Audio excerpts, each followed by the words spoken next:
بسم الله والحمد لله والصلاة والسلام على رسول الله.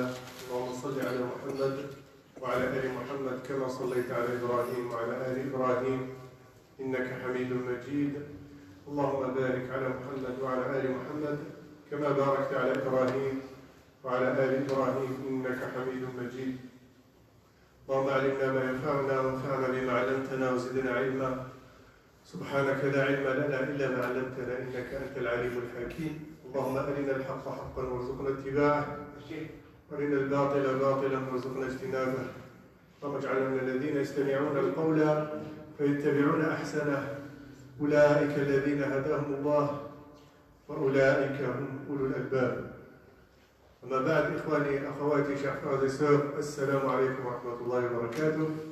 نواصل إن شاء الله في دروسنا الفقهية بما يتعلق بالصيام وفقه الصيام. On continue donc nos cours concernant les règles du jeûne siyam et nous allons entrer Inch'Allah dans le mois de Ramadan dans 2 jours Inch'Allah.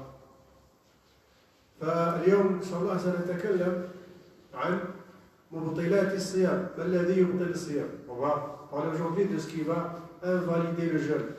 Qu'est-ce qui invalide le jeûne? ما الذي يبطل الصيام؟ يعني الإنسان صائم، ما الذي يبطله؟ يعني يجعل هذا الصيام باطل وفاسد ويجب عليه القضاء أو لا. Qu'est-ce qui rend le jeûne donc invalide et qui doit obliger donc la personne à refaire cette journée ou pas. D'ailleurs, on verra ça. أولا من مبطلات الصيام كل من أكل وشرب وشهوة. Donc tout ce qui est donc nourriture, boisson et désir intime. Je ne dis pas rapport intime ou rapport sexuel, je dis les désirs intimes. Pourquoi? Parce qu'on va voir la différence, il y a divergence entre les savants par rapport à ça. نقول الشهوة ولا نقول الجماع، لأن هناك اختلاف بين العلماء فيما يخص مبطلات الصيام، يعني ما يخص الشهوة. أولا جاء في الحديث الصحيح في الحديث القدسي أن الله سبحانه وتعالى عند النبي صلى الله عليه وسلم فيما روي عن ربه أن الله سبحانه وتعالى قال الصيام لي وأنا أجزي به. Donc le prophète sallallahu alayhi wa sallam nous rapporte la parole d'Allah subhanahu wa ta'ala dans un hadith sacré, un hadith qudsi, où Allah subhanahu wa ta'ala dit donc le jeûne m'appartient et c'est moi qui rétribue le jeûneur. وقال أيضا يدع طعامه وشرابه وشهوته من أجلي. Donc Allah subhanahu wa ta'ala dit que le jeûneur délaisse la nourriture, la boisson et les désirs intimes pour moi. وإذا هذه المفترات الثلاث عموما. Donc ça en général c'est les 3 choses qui invalident le jeûne. إذا أكل أو شرب أو قضى شهوته في النهار بعد طلوع الفجر وقبل غروب الشمس، إذا فعل هذا يبطل الصيام. هذه من مفسدات الصيام. S'il fait l'une des 3 choses, donc nourriture, boisson ou désir intime, désir sexuel, après l'aube jusqu'avant le maghrib, son jeûne est invalide. فما الذي يدخل في الطعام وما الذي يدخل في الشراب وما الذي يدخل في الشهوة؟ يعني لابد من تفريعات. Qu'est-ce qui rentre dans le cadre de la nourriture? Qu'est-ce qui rentre dans le cadre de la boisson? Et qu'est-ce qui rentre dans le cadre des désirs intimes, des désirs sexuels? Donc il y a donc des sous-variantes de ça. فالذي يدخل في الأكل المعروف الطعام والشراب. ما الطعام المعروف، الإنسان يأكل خبز، يأكل بقلاوة، يأكل حبة حمص، هذا صيامه باطل أو فاسد. نقول باطل نقول فاسد لأن فيه تفصيل. Donc celui qui mange de la nourriture normale, quelqu'un qui mange un morceau de pain, il mange une cacahuète, son jeûne est invalide. Bien sûr, s'il le fait de manière volontaire, c'est invalide, ça, il y a consensus entre les savants. S'il le fait par oubli, ça c'est autre chose, on va le voir ça. ولكن هل يدخل في الطعام كل ما يدخل في الجوف؟ Est-ce que c'est considéré comme de la nourriture tout ce qui rentre par la bouche, même si c'est des cailloux, même si c'est de la poussière, même si c'est quelque chose qui n'est pas de la nutrition, je ne sais pas, de l'huile moteur, c'est pas de la nourriture. هل كل ما يدخل إلى الجوف هو يعتبر طعام؟ لا يعتبر طعام. ولكن هل كل ما يدخل في الجوف يفسد الصيام؟ حجر مثلا إنسان أكل الحصى أو شرب زيت سيارات مثلا أو أكل لعبة أو درهم quelqu'un qui a avalé, il a mangé une pièce, etc. volontairement bien sûr. جمهور العلماء على هذا أن هذا يفسد الصيام. كل هذا يفسد الصيام. Donc la majorité des savants sont pour que, quelle que soit la chose qui rentre dans la gorge, qui arrive à la gorge, c'est-à-dire qui arrive après la gorge, on va dire, le halq, quelle que soit cette chose-là qui rentre, volontairement déjà, c'est sûr que ça invalide le jeûne, pour la majorité des savants. Il y a quelques divergences, donc certaines personnes ont divergé par rapport à ça, mais la majorité des savants, c'est que ces choses-là qui arrivent à la gorge, qui arrivent au fond de la gorge, ça invalide le jeûne. Comestible ou pas comestible? Non, comestible ou pas comestible, oui. Donc, si c'est une chose comestible, c'est sûr, si c'est une chose qui n'est pas comestible, aussi, pareil, ça invalide le jeûne. Si on le fait de manière volontaire, c'est sûr que ça invalide le jeûne. ولكن الإنسان مثلا الذي يعمل في مخبزة فهناك غبار الطحين والدقيق قد يدخل من غير قصد فهذا داخل في الضرورة وغير يعني متعمد لهذا ويجتنب ويفعل كل شيء حتى يجتنب فهذا صيامه لا يبطل بإذن الله سبحانه وتعالى. Donc celui qui travaille par exemple dans une boulangerie, là il y a des poussières de farine, etc. Donc ça peut rentrer dans la gorge de manière involontaire, même s'il fait tous les efforts possibles pour que ça ne rentre pas. Donc celui-là, son jeûne est valable, il est valide, il n'y a pas de problème. Ça, il ne le fait pas exprès, c'est quelque chose qu'il ne peut pas éviter, ça n'invalide pas son jeûne. ثم هل كل طعام يدخل من غير الفم يعني من جهة أخرى من الأذن من الدبر إلى آخره هل يبطل الصيام؟ وهو طعام. Alors des choses comestibles aussi que la personne peut faire entrer. Bon, d'abord volontairement, involontairement, on verra. D'abord volontairement, que ce soit par un autre orifice, quel que soit l'orifice, un autre orifice, le nez, les oreilles, etc. Orifice, j'ai dit, orifice naturel d'abord, ça on va en parler après. Ce qui est injecté, ça c'est autre chose, on va voir. Donc par les orifices déjà naturels qui existent déjà, il y a quelque chose de comestible. Si elle rentre par n'importe quel orifice, que ça arrive à l'intérieur, au ventre ou à la gorge, ça invalide le jeûne. Si c'est de manière volontaire, c'est sûr. الآن الدواء قد الإنسان يستعمل قطرة في الأنف أو قطرة في العين أو قطرة في الأذن أو قد يستعمل أيضا دواء منفذه من الدبر مثلا. Donc, ce qui concerne maintenant les médicaments, les gouttes de nez, les gouttes dans les yeux, les gouttes dans les oreilles, ou des suppositoires, ce sont des médicaments. Et ça rentre donc dans le corps par des orifices naturels.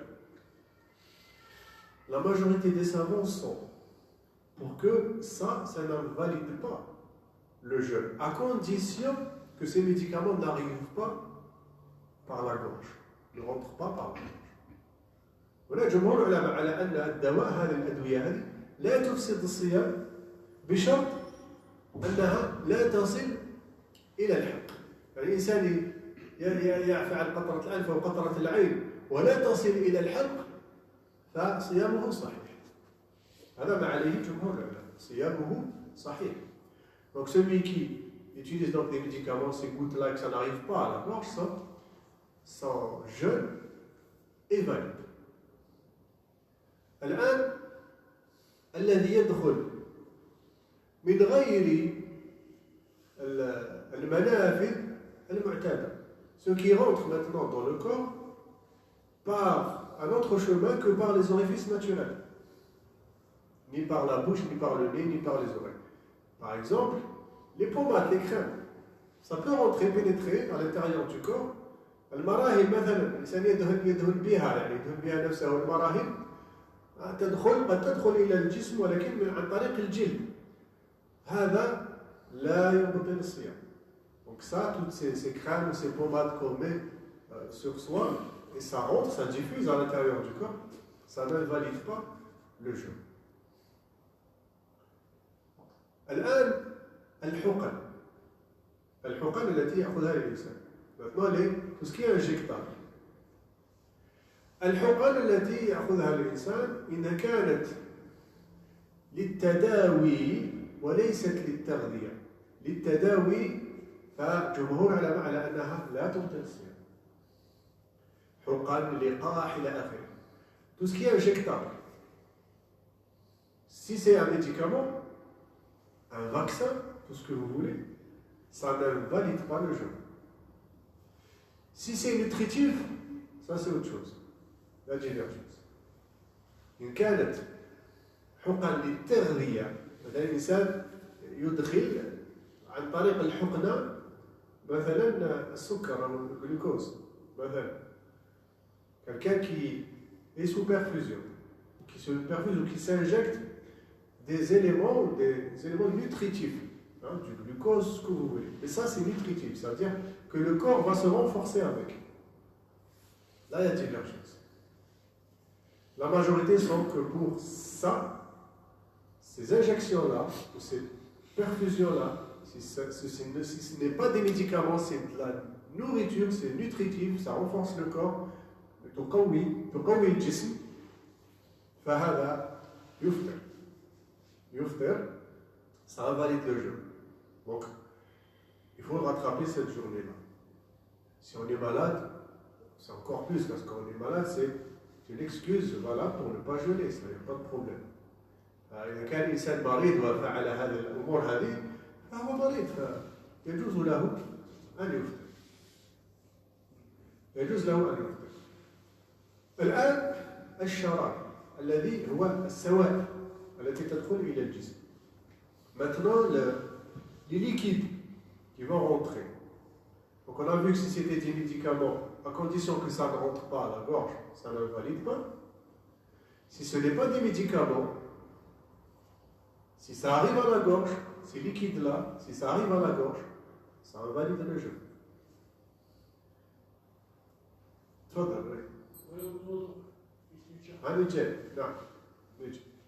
Donc tout liquide qui rentre dans le corps par la gorge, par le nez, la gorge, l'orifice, un liquide nutritif, l'eau par exemple, aussi, ça invalide le jeûne. Si ça arrive, ça invalide le jeûne. Et c'est pour ça que le prophète sallallahu alayhi wa sallam nous conseille de mettre l'eau dans le nez et dans la bouche quand on fait le wudu, quand on fait les ablutions, sauf quand on est en état de jeûne, siyam. Donc il ne faut pas en mettre beaucoup. Pourquoi? La raison pour que ça ne parte pas à la gorge. Par contre, les petites gouttelettes qui peuvent en fait diffuser, ça n'invalide pas le jeûne.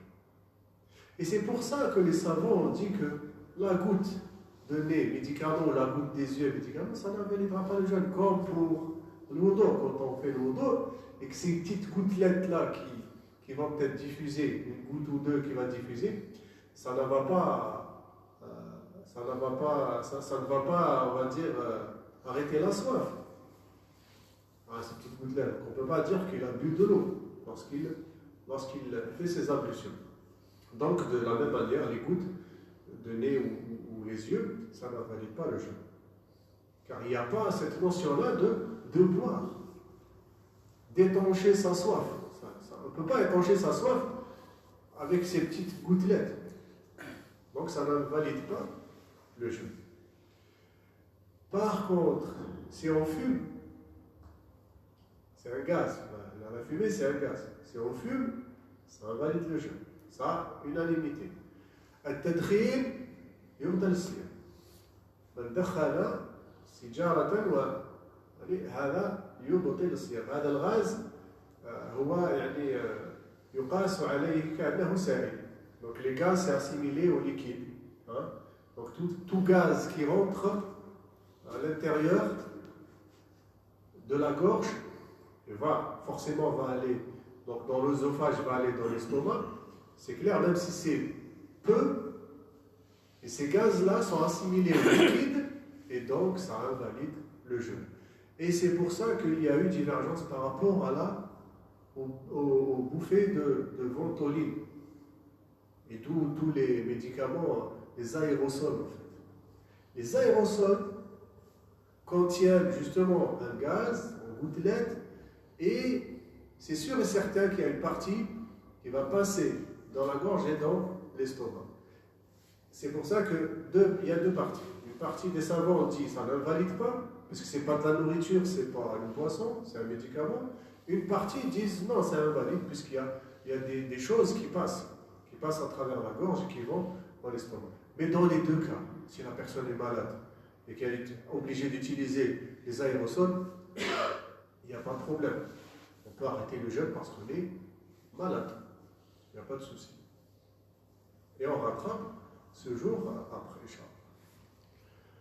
Donc ça, c'est ce qui concerne la nourriture, les boissons et tout ce qui est assimilable à ça. Tout ce qui est assimilable à ça. Si j'ai oublié quelque chose, vous pouvez me rappeler, me poser les questions. Oui. Le dentifrice, c'est le stylo. Je vais répondre, Inch'Allah. Alors, le dentifrice, à partir du moment où il ne va pas à la gorge, il n'y a pas de problème, puisque le prophète sallallahu alayhi wa sallam mettait siwak. On peut se brosser les dents avec le siwak à l'époque du prophète sallallahu alayhi wa sallam, mais le siwak contient des choses qui peuvent se détacher de ce bâton-là. Et à partir du moment où on ne les avale pas, le jeûne est valable. Donc le dentifrice n'invalide pas le jeûne, à condition qu'on ne l'avale pas. C'est tout. Fadal. Tout ce qui est pommade, tout ce qu'on met sur le corps, ça n'invalide pas le jeûne. Même si c'est de l'huile d'olive. C'est de la nourriture, l'huile d'olive. Mais on ne peut pas dire que quelqu'un qui a mis de l'huile d'olive sur son corps, qu'il a mangé ou qu'il a bu. Car le jeûne, c'est ne pas manger, ne pas boire. Si c'est un acte qui n'est pas assimilé à manger ou à boire, ça n'invalidera pas le jeûne. دهن نفسه بالزيت فهو طعام زيت، ولكن لا نستطيع أن نقول الإنسان دهن نفسه بالزيت أنه أكل أو شرب. هذا ليس بأكل ولا بشرب، فلا يبطل الصيام. نعم، oui. Le parfum. Le parfum. Alors, on ne le boit pas, le parfum. Oui, mais quand tu mets, c'est toi après la. Tu peux respirer par la bouche, comme vous avez dit par rapport à la fumée. Par les petites gouttelettes. On ne peut pas dire que quelqu'un qui respire un parfum a mangé quelque chose ou a bu quelque chose. Donc ça n'invalide pas. Donc le fait de sentir les odeurs, ça n'invalide pas le jeûne, en général. En général, le fait de sentir. الإنسان يشم مثلا يشم روائح حتى الإنسان له في المطبخ ويشم روائح والبخور وكذا، هذا لا يبطل الصيام لأنه لا يأكله ولا يشربه. نعم. لكن هل أنه مستحب أو مكروه؟ ما الذي مستحب؟ شم الروائح مثلا البارفان والعطور. يعني واحد متعود في العادة يشم لا يبطل الصيام. قبل ما يخرج الخدمة لا يبطل. يحط شوية فواحد. Non. Le fait de se mettre du parfum ou de sentir du parfum, ça n'invalide pas le jeûne. Oui, non, ça d'accord. Ouais. la question. Ce n'est pas détestable. أيوة صحيح. Non, ce n'est pas détestable. Non, mais non, ce n'est pas détestable. C'est pas Non, détestable. non. Et la nourriture, si c'est salé ou pas salé. Ah, goûter, oui. Sans avaler. Goûter la nourriture lorsqu'on cuisine, ça n'invalide pas le jeûne, c'est permis. ثاني تذوق يقول التذوق يعني هل فيه ملح هل فيه كذا هذا لا يبطل الصيام لا يبطل الصيام ما دام يمجه يقذفه فهذا لا يبطل الصيام. À partir du moment où il le jette, il ne l'avale pas, ça n'invalide pas le jeûne de Inch'Allah. نعم خلاص هذه donc voilà on n'a pas oublié. Maintenant on passe à notre sujet qui est beaucoup plus important aussi où il y a beaucoup de divergences dessus. Par rapport au désir, le désir, etc. ننتقل إلى شيء آخر وهو مهم وهي الشهوات. الإنسان يدع شهوته، الصيام يدع شهوته. فهناك بعض الاختلافات بين العلماء فيما يخص فيما يخص هذه النقطة. أولا قبل أن نتكلم عن هذا أن الإنسان الذي يصبح جنوبا لا صومه صحيح. Celui qui n'a pas ces grandes ablutions, il se réveille après le Fajr et il n'a pas ces grandes ablutions. Ça n'invalide pas le jeûne. Ça, il faut bien le savoir. Donc, beaucoup se trompent là-dessus. Le fait de ne pas avoir ces grandes ablutions le matin, après le Fajr, ça n'invalide pas le jeûne. On peut même passer toute la journée comme ça, sans se doucher, ça n'invalide pas le jeûne. Ça n'invalide pas le jeûne. Le jeûne est valable. Et même si je prends ma douche, quelqu'un prend sa douche après le Dohr, ça n'invalide pas le jeûne. Le jeûne est toujours valable. الصيام صحيح ولو اغتسل بعد الظهر. الصيام صحيح. إلا الحائض. Sauf la femme qui a ses menstrues. Si ses menstrues ne s'arrêtent pas avant le Fajr, donc si ces menstrues ne s'arrêtent pas avant le Fajr, son jeûne n'est pas valable. C'est-à-dire qu'il faut qu'elle rattrape cette journée. Si les menstrues s'arrêtent pendant la journée, ce jour, il faut qu'elle le rattrape. Par contre, si les menstrues sont arrêtées avant l'aube, avant le Fajr, et qu'elle n'a pas pris sa douche qu'après le Fajr, son jeûne est valable. Et qu'elle a fait niya pour jeûner, même si elle prend ses grandes ablutions, elle fait ses grosses douches après le Fajr, son jeûne est valable. الصيام صحيح. يعني المرأة الحائض ينقطع حيضها إذا انقطع حيضها بعد أو انقطعت حيضتها بعد الفجر، يعني كانت ما زالت حائضة بعد الفجر، فاليوم تعيده. يعني إذا انقطعت الحيضة بعد الفجر وليس قبل الفجر، بعد الفجر اليوم تعيده. ولكن إذا انقطعت الحيضة قبل الفجر، تأكدت بأن انتهى الحيض قبل الفجر، فنوت الصيام بعد الفجر، ولا بد لها من أن تنوي الصيام بعد الفجر. Donc celle qui n'a plus ses menstrues avant l'aube, elle doit prendre l'intention ferme de jeûner. ولو اغتسلت بعد الفجر صيامها صحيح ولا تعيد ذلك. Donc même si elle prend ses grandes ablutions après le Fajr, son jeûne est valable. أولا قبل هذا، ثم ننتقل إلى الشهوة، وهناك تقسيمات وتفريعات يعني كبيرة. الشهوة، الصيام عن الشهوة. هناك ما تسمى الشهوة الكبيرة والشهوة الصغيرة. Donc lorsqu'on parle du désir intime, du désir sexuel, il y a le grand désir, c'est-à-dire carrément l'acte en lui-même, arriver à la finalité de l'acte, que ce soit avec son épouse ou pas, avec d'autres moyens, arriver à la finalité de l'acte, de manière volontaire, ça invalide le jeûne. Ça invalide le jeûne. De manière volontaire, ça invalide le jeûne. Et il faut une exhortation, une kafara,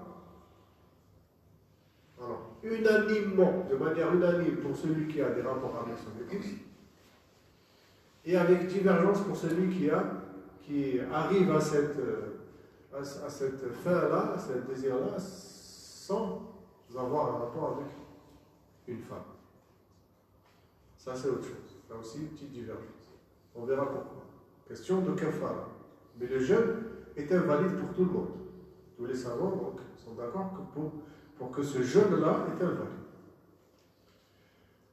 ولكن هناك ما تسمى هذه الشهوة العظمى، الإنسان الذي يجامع زوجته أو غير زوجته فصيامه باطل فاسد، والذي قضى شهوته من غير جماع يعني بطريقة أخرى يعني بالاستمناء ويسمى بالاستمناء بطلب المني بطريقة أخرى ووصل إلى ذلك، فهنا أجمع العلماء على هذا الصيام باطل، واختلفوا في كون هل قضى شهوته بجماع أو بغير جماع، هنا فيها اختلاف. فنترك هذا الموضوع. On laisse ce sujet-là pour la semaine prochaine parce qu'il est un peu long. Donc, il y a deux grands sujets. Le grand sujet, le premier sujet, c'est le grand désir avec un acte sexuel carrément, que ce soit avec son épouse ou pas, ou d'une autre manière. Et le petit désir, c'est-à-dire les préliminaires, on va dire, sans arriver à l'assouvissement de ce désir. Donc ça, c'est deux grandes parties. On va en parler la semaine prochaine, Inch'Allah. On va en parler la semaine prochaine, Inch'Allah. الآن قبل أن ننتهي إن شاء الله نتكلم عن الذي يفطر من غير عمد، يعني نسيانا أو خطأ أو مضطرا أو مكرها. Donc on va parler de celui qui fait un de ces trois actes-là, c'est-à-dire manger ou boire ou un rapport intime, par oubli ou par ignorance ou par contrainte ou par obligation. Parce que quelqu'un veut sauver quelqu'un, sauver une vie, etc., que ça nécessite de perdre le jeûne, d'arrêter le jeûne, d'invalider le jeûne. Et bien sûr, une des contraintes aussi, qui est la maladie. Aussi, c'est un sujet aussi qui nécessite de développer aussi. Donc, sinon on va rester trop longtemps. En tous les cas, en général, on continuera la semaine prochaine, en général, celui qui fait ça par oubli, mange ou boit par oubli, on commence par ça d'abord, après on verra pour les autres. Celui qui mange ou boit par oubli, il y a deux avis. D'abord, ils sont d'accord pour que celui qui mange ou boit par oubli doit continuer le jeûne, doit arrêter de boire et de manger tout de suite, il doit continuer son jeûne. Ça, c'est unanime. من أكل وشرب خطأ أو نسيانا أو جهلا بأن يوم رمضان مثلا أو نسيانا، فهذا لابد أن يترك الأكل والشرب في حينه عند تذكره أو عند علمه. هذا اتفاق العلماء. اختلفوا في قضية القضاء. Donc ils ont divergé ce qui concerne donc le fait de rattraper cette journée. Celui qui mange ou boit par oubli, est-ce qu'il doit obligatoirement rattraper cette journée malgré qu'il ait continué de jeûner après? Il a bu de l'eau, après il s'est dit « Ah, mais c'est Ramadan aujourd'hui ». Il a arrêté de boire. Il a continué sa journée. Est-ce que cette journée-là, il doit la rattraper ou pas? Il y a deux avis. La majorité des savants disent qu'il n'a pas la rattraper. جمهور العلماء على أنه لا يقضيها اليوم. على أنه لا يقضيها اليوم لقول النبي صلى الله عليه وسلم من أكل أو شرب يعني خطأ أو ناسيا فإنما أطعمه الله وسقاه فليتم صومه. يتم الصوم يعني يتم اليوم. فإنما أطعمه الله وسقاه كما قال النبي صلى الله عليه وسلم. ولم يقل ولا يقضي. هذه الزيادة ولا يقضي ضعيفة عند المحدثين. زيادة ولا يقضي ضعيفة لا يأخذ بها كل العلماء. Donc le prophète sallallahu alayhi wa sallam dit celui qui mange ou qui boit par oubli, c'est Allah subhanahu wa ta'ala qui l'a nourri et qui l'a relevé, qu'il continue son jeûne.